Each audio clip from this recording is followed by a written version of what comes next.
Hey, thanks for tuning in to another episode of Let There Be Talk. Today is February 11th, a Thursday, bonus episode.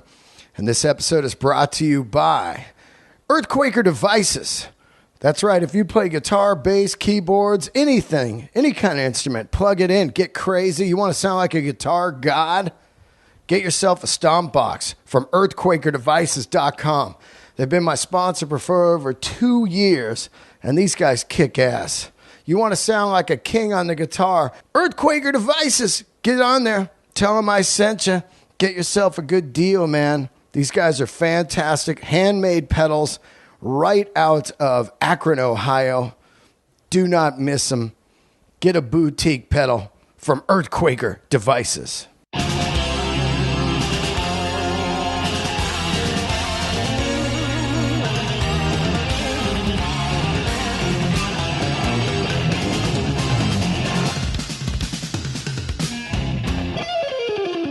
All right, let's get the episode going here. It's a special episode today, coming out on a Thursday. Sometimes we release the bitchin' episodes, but a couple days ago I got a call that I could get the mighty Yngwie Malmsteen on the podcast, and I was like, holy shit, that's an epic guest. And I want to thank Peter Hodson for helping me get him on Let There Be Talk, and also Yngwie's wife, who was very kind to set this up. Yngwie, he phoned in from Miami. It was a rare phone interview, but I'll take what I can get. You don't get to hear from Yngwie that much, so when you do, it's like, whatever it takes, let's do it. He was promoting an incredible thing he has coming up called the Guitar Gods, and that's going to be February 19th in Miami. So if you live out there, go see Steve Vai, Yngwie, Nico McBrain's going to be playing, Rudy Sarzo, all kinds of great stuff. Go to his website, yngwiemalmsteen.com, and he has the whole thing there. It was an interesting interview. I was trying to keep him on as long as I could. I didn't know how long I was going to have Yngwie on. It wasn't discussed, so I had a whole idea of what I wanted to ask him, and then I could tell it was going to be let's get some questions as fast as we could. But we got a good solid 30 out of them, which is awesome. And so I wanted to share it with you guys right away. And if you know anything about guitar, this guy is absolutely the top. You know, I mean, it's Hendrix, it's Eddie, it's Randy Rhoads, and Yngwie. Those are really the ones that, as far as like completely taking guitar to another level. If you talk to Yngwie, he's probably going to say it's me, and then it's me, and then it's me and me. That's what I love about him. He is full-blown confident. He is a rock star. He is a badass. And this episode is very, very entertaining. It was to me. I loved asking him stuff. Before I do go, today I'm in Cheyenne, Wyoming with the mighty Bill Burr. So if you're coming to the show, please get here early. I am the feature tonight, and I can't even fucking wait. I am jonesing to hit the stage and work with Bill Burr. I just love hanging out with him, and this is going to be awesome. We are also in Denver tomorrow night, Friday night, so hope to see you. And then I'm back Saturday for the incredible Inspirations clothing show. If you live in LA, go see this. Inspirations. If you're into denim, leather, boots, motorcycles, vintage clothes, anything, head down to Inspirations. It's downtown, and I believe you can find it online, inspirations.com. It's an incredible show. And also, just want to thank everybody for all the amazing tweets. Please leave reviews and subscribe on iTunes. That's how this thing gets kicking ass. Thanks, everybody. Keep the candles lit. Here he is, Yngwie Malmsteen. Hello? Hi, this is Yngwie Malmsteen. I'm calling to do the interview. Yeah, buddy. How are you, man? It's this Dean Delray. Good. Great to hear from you, man. Okay. So such a great guest. I go way back with Yngwie Malmsteen. You yourself, my friend. I remember I'm friends with Mike Varney, And Really? Yeah, I saw that first time you played at Wolfgang's with Anvil Chorus. You remember that? That was a jam. Yeah. Oh my God, was that 35 years ago? Yeah, like 1982 or something, right? Yeah, it was 82. Yeah. Now, what do you remember about that? Because it was pretty faint with me. I remember that. I remember that we hadn't been rehearsing, and at the time, I was very, very particularly young man, and I wanted everything to be exact, and I didn't really see it. But it was good, because I think that was a fun thing to do. Listen, it was 35 years ago, so I don't really quite remember much about it. Yeah, exactly. I remember that you came in and you started playing, and immediately I was like, "Wow, what the fuck, man! This guy!" I couldn't believe it, because I asked Mike Varney, and Mike Varney and I go way back, and I had him on the show. I asked him when he first heard the demo tape when you sent it to Shrapnel. I asked him if he thought that if it was fake, because the playing was incredibly fast. It was real. It felt speeded up, and and then there you were doing it in front of me, and I was like, oh my God, this guy really plays like that. You know what I mean? Yeah, I know. I remember a lot of people used to say that when I first came out. I thought it was a speeded up tape, But, yeah. No. Insane. Now, when you're first starting playing guitar back then, how do you come up? Do you think you're the first guy that did the sweep picking and that kind of stuff? How do you come up with that? Well, first of all, the sweep picking is not an accurate term, but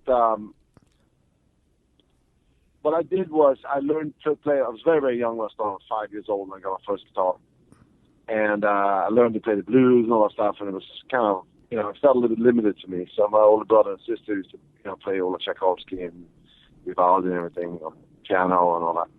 And so I started learning those passages, and eventually I listened to Paganini, violinist, 19th century violinist, and I heard something in there that I wanted to apply to electric guitar, which is impossible. You can't do that, first of all. Right. But I took the inspiration from there, which is completely opposite from regular rock guitar playing. What I mean? It's a totally different technique, and it's sort of a violin technique that I applied to it. That's where it's kind of started from. I took it from there. It's I love that clean, like fluid sound of the violin, rather than just like a fuzzy old guitar, I was kind of bored with that. It's just mind-boggling, because I mean, if you really look at it, you have Hendrix, then you have Eddie, and Randy Rhoads, and then it's you, and after you, it stops. There's no like guy after you. Everybody just. They all of a sudden they're scalping the frets. They're they're playing exactly like you, but not as good. But that becomes the standard for like 10 years straight. Everybody just going for that. Well, yeah, I don't know. I see what you're trying to say. I'm just kind of like always kind of like marched to my own drum. I mean, I always did what I felt was good. I wasn't really paying too much attention to what other people were doing. But I see your point. Yeah. I mean, and you definitely marched your own drum. That's what I love about you. I love rock stars. Rock stars are definitely gone now. They don't exist, and I think that you still carry the torch, which is amazing. You still wear leather pants. You got long hair. You got amazing moves. You use Marshalls. There's you're rock and roll, and I love that. Thank you. Yeah, it's a lot of people, you can't see that anywhere. When you go on, you fucking have the fire still. Thank you. I saw a video of you recently where you had like 100 Marshalls on stage. It was unbelievable. Yeah. How many you got up there? Well, depending on what gig I'm doing, but if I'm playing out somewhere where the promoters put it up, it's usually like 30 heads and like 18 cabinets, but I had bring my own. It's like 40 something heads, and it's just massive, ridiculous amount of Marshalls. I always loved the Marshalls since I was a little kid. So I remember when I couldn't afford them when I was a kid, they were really expensive. And then they came out with a volume model, and all of a sudden the Plexi ones, the 4-input ones, became very cheap, which is obviously now the opposite. You know, they're very expensive now. Right. But I saw my opening there, so I just bought up for like $15, $30 per head, you know. And so I bought as much as I could when I was a little kid, you know. So it became a habit from that point on, you know. I never used anything else, you know. So a lot of guys be using different things. I always used Marshalls from day one. Yeah, because even through the whole boutique amp phase of like Matchless and Bad Cat and all that point-to-point hand-wired stuff, you stuck with Marshalls all the way through. Absolutely. Yeah. That Marshall, is, to me, is 100% rock. There's nothing else. I just saw AC/DC on Friday night. Same thing, just a wall of Marshalls. As soon as you see Marshalls, you know what you're getting. It's rock. You know what I mean? They invented the whole thing. I mean, that's really everything else is just a copy of it, you know. Right. Now, when you're growing up in Sweden, besides violins, of course, you're listening to Ritchie Blackmore and stuff, and Uli Roth. I always hear that. Everybody knows a lot about you. I like to find out other stuffs about you. Were you a guy who listened to like AC/DC or Scorpions or like rock like that, or were you just strictly like Deep Purple, Hendrix, that kind of stuff? Well, actually, when I first started out, I was very, very young. I was just a little kid. My older sister gave me a Purple record. So I liked Deep Purple, and I liked some other bands like Thin Lizzy and stuff like that. And then at one point, I just stopped listening to that and listened to only Baroque classical music. And, you know, if I would go to a party or something, people would play AC/DC, and I liked it a lot. I said AC/DC, I love them, you know. But I would never, like, use that as, like, an influence or listen to it, you know, intentionally.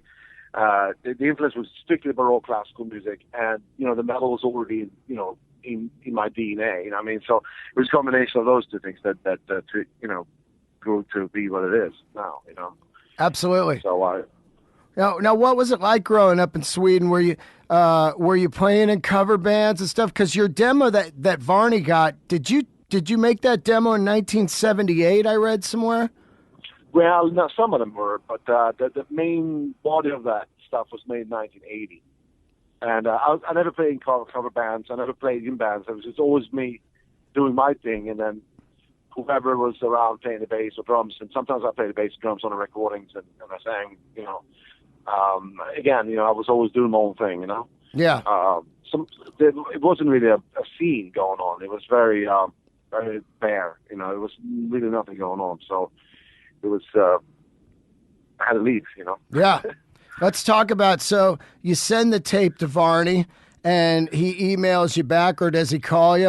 Varney's kind of a night owl. He'll be up all night. Does he give you a call and go, hey, man, this fucking shit is amazing? You know, like what happened was I saw in Guitar Player magazine that you could send a tape in. I didn't think there was ever going to be anything coming out of it, but I sent a tape in 1982, and 81 minutes. I think it was 82. Yep. And then I started getting phone calls from Kiss and from Night Ranger and other bands, you know, and managements and stuff. I didn't know what the hell was going on. And then Mike Warner called up and said he wanted me to do a thing, you know. Right. And then eventually I came there and I did a record with Steeler, and I left to do my own thing, you know. Right, right. Now, when you're making that Steeler record, you guys do that at Prairie Sun? I don't remember. Yeah. I think so. I love that, man. It's like, that's when you know that it's just rock and roll. You're like, man, I don't know. That was so fucking long ago. I mean, that's where Varney did most of his records. You'd go up to this farm and kind of live on this. Oh, yeah, it was a farm. Yeah, it was. Yeah.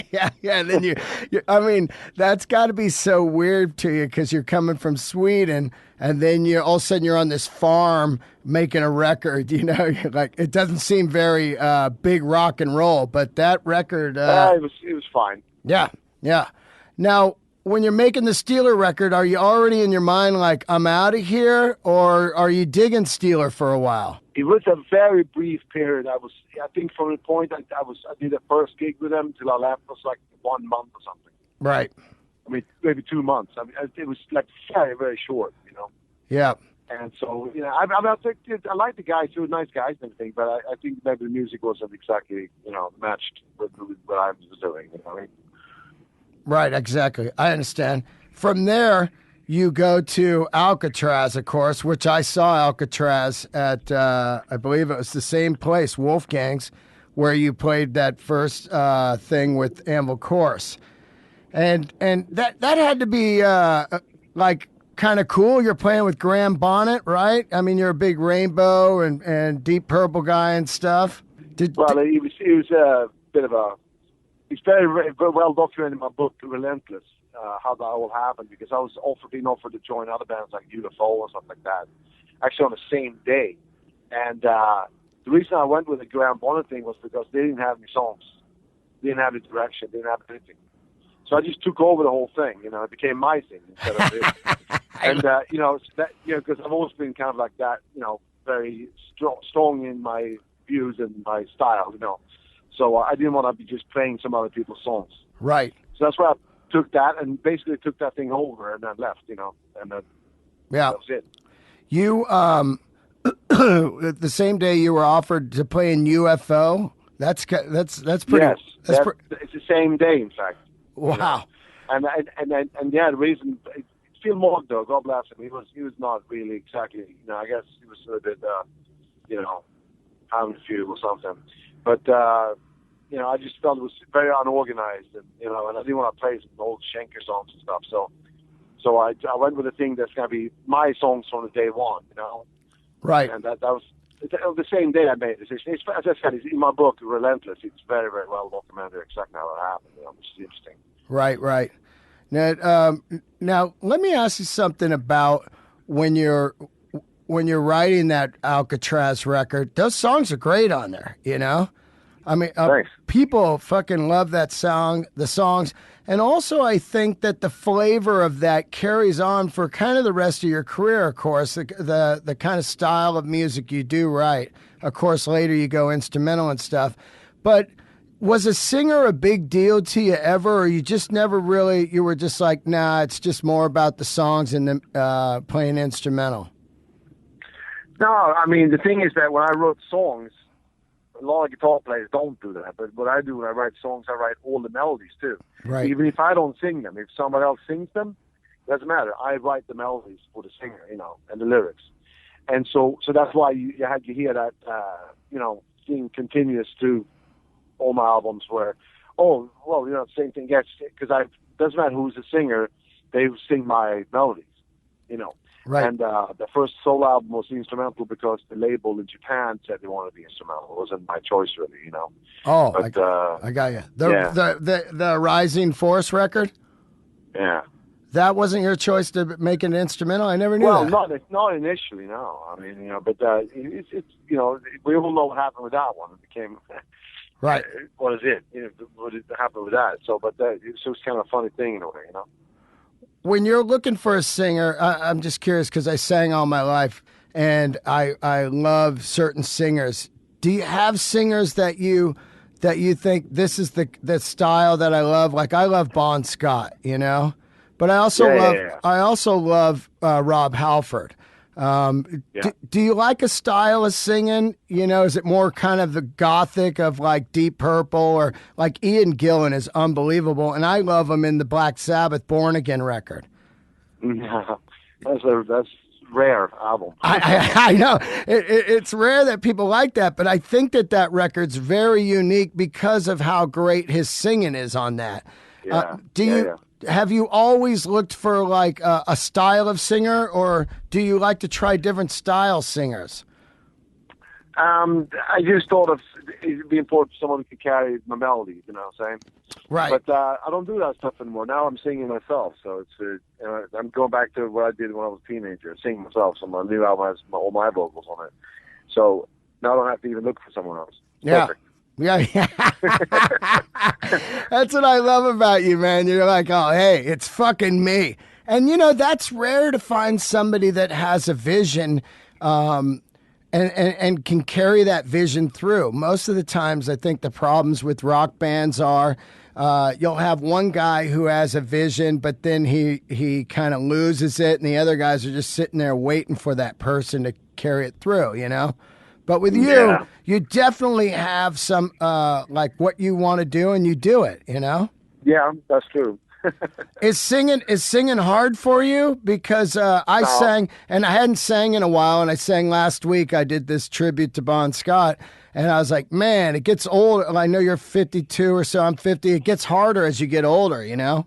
Yeah, it's true. I mean, you know, I actually put a little more work into it nowadays, so I actually got a bit better than I used to do before. So it's a little bit easier, actually. You know, you have to warm up and stuff, you know. Absolutely. I mean, you know, and that's the problem. I didn't do that a couple of years ago, and then I had some problems. I fixed that, but no, it's all good now. I mean, it's all good. Right. I think a key thing to singing good is sleep. You have to get sleep, or sleep, and also good warm up. You know, good monitors. Good monitors, absolutely. Are you taking singing lessons? Because I took singing lessons, and it was great after that. You know, you start to learn what you're doing. I haven't, but I probably should. What was your first guitar that you ever bought, that you owned? I know you play Strat only, but did you have any other style guitars before that? Well, the first guitar I got was my birthday present, my 5th birthday. 5th birthday? It was just an acoustic, 5th birthday. And then my brother bought an electric guitar when I was like 6 or so.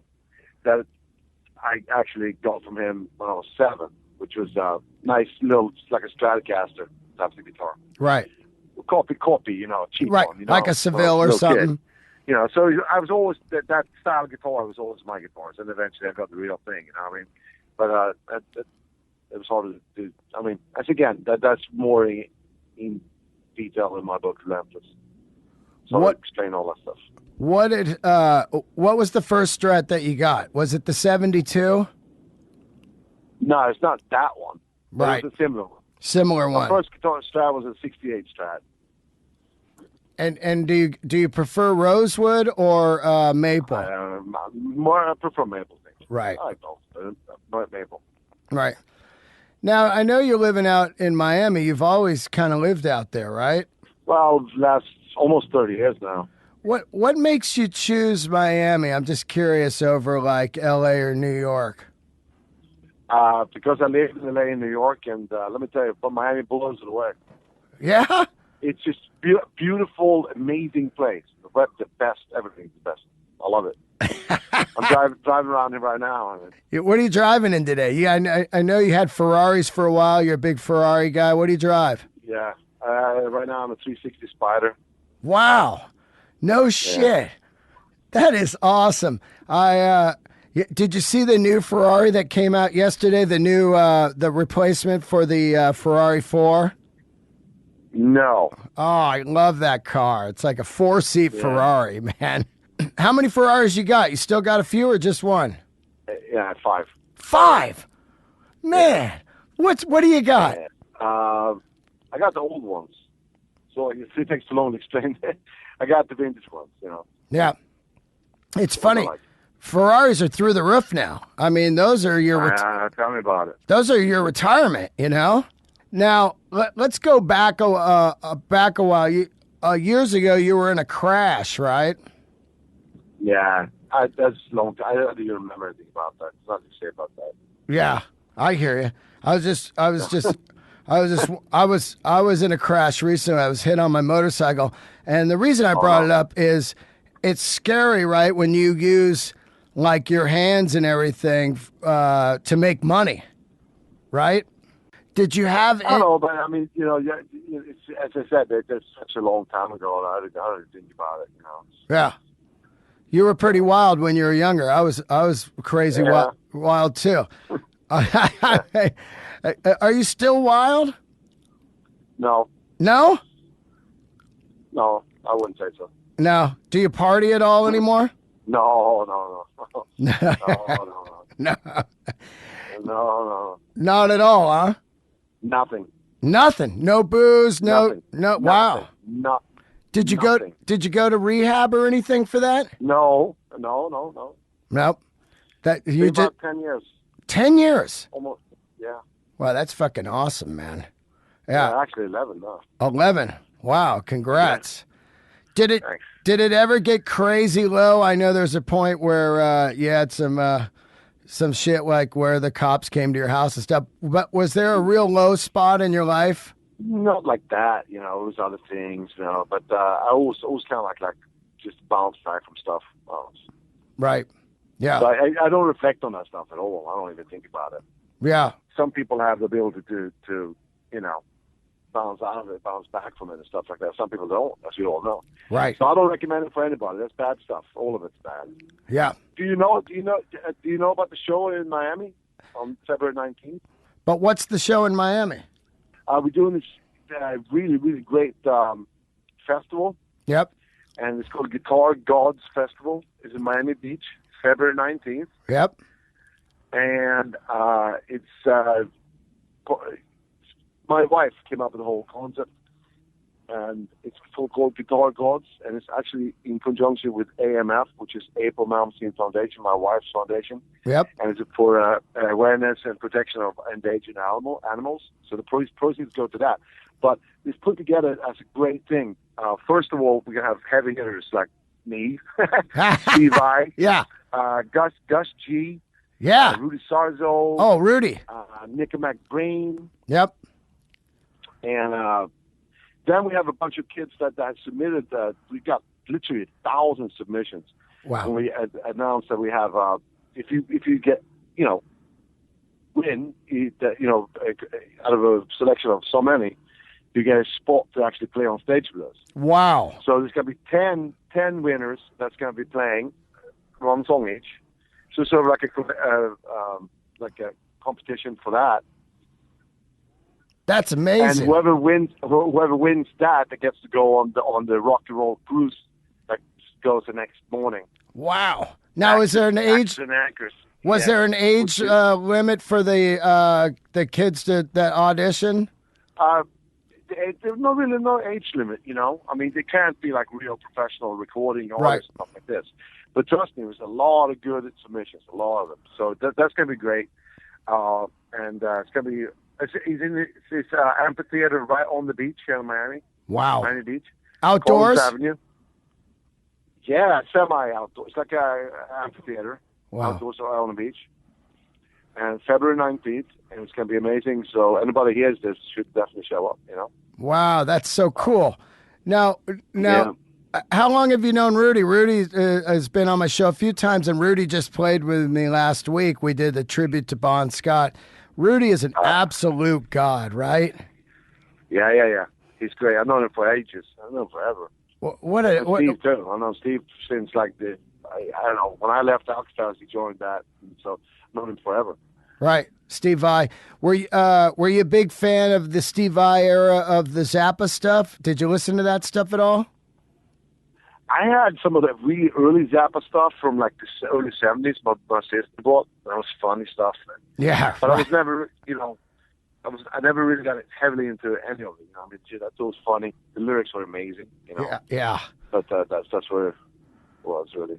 I think that Steve Vai era of with David Lee Roth is unbelievable. It's just next level. That Eat 'Em and Smile record is just fucking phenomenal. I had Derek Sheridan on my show. He's an old friend of mine. I've known him 25 years. He told me one of the funniest stories of when you guys played, I believe, in Brazil. It was after 9/11. Do you remember this story? Yeah. He said that you were playing the national anthem like in the middle of solos. It was awesome. Yep. I love that just gangster outlaw of you. Now, let me ask you something. I'm a stand-up comedian now. What do you do when you're not listening to music? Do you ever check out any comedy? Do you like movies and stuff like that? Yeah, I like movies and whatever. Lately, I've been so busy with all sorts of stuff that's just involved with the show and everything like that. So I haven't had much time. But, I like whatever's on TV, Yeah. Yeah, do you ever go see stand-up comedy? That would be, I would lose my mind if Yngwie was in the front and I was doing comedy. You're like, unleash the fury, Fucking awesome. I actually got to see the late, great Sam Kinison. Oh, awesome. So you were around back in the 80s in L.A., and where did you see Sam? At the Comedy Store? No, I saw him in New York. Wow. Do you remember what it was like? I think it was the Beacon Theater, actually. Wow.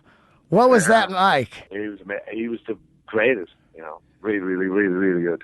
Man. Mm-hmm. And so you were a big fan, or did you just happen to be there one night and somebody said, No, hey? I was definitely a fan because, his HBO thing was amazing. It was the funniest thing I've ever seen. Yeah. Did you follow comedy after that? Were you into like Andrew Dice and all that stuff? Yeah, I saw Dice. Yeah. And anybody else, like, or just the big guys of the 80s? Those are the ones that come to mind, Right. I got you. I'm just asking because I think a lot of comedy has a lot in common with like playing lead guitar. You're up there, you're riffing, you've got kind of your act, and you're going in and out. It's like a freestyle thing. Yeah, of course. And there's definitely comedy when you're cruising around America in a tour bus with a band. There's nothing funnier than that shit, right? Yeah, it better be. Exactly.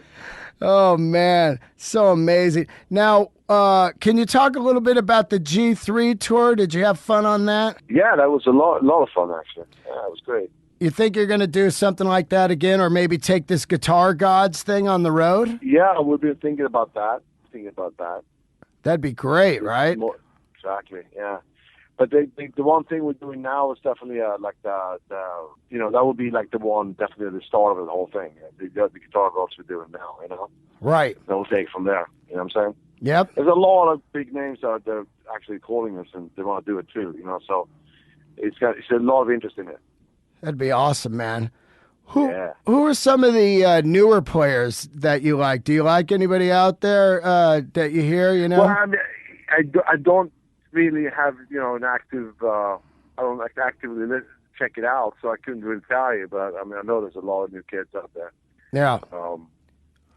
I couldn't really mention names. It's pretty. I think it's kind of easier now, right? They just fire on YouTube and they learn how to play the songs. Yeah, I guess so. Yeah. Yeah, I mean, back in the day. It's a whole different scene. Yeah, back in the day, you're in Sweden. You don't got YouTube. You got to slow the record down and go back and forth and listen to it, right? Exactly. Better wear out a few copies. Yeah, right? I mean, that's how you imagine trying to learn Blackmore like that. I mean, it's just like, it takes years. Yeah, I do a lot of stuff. I want to thank you for coming on the show. And long time fan, man, and I hope to see you in LA soon. Are you going to be out here soon? Yeah, I think so. I don't know the exact date. All right. Thank you. Nice talking to you. And don't forget February 19th, Miami Beach. February 19th, man.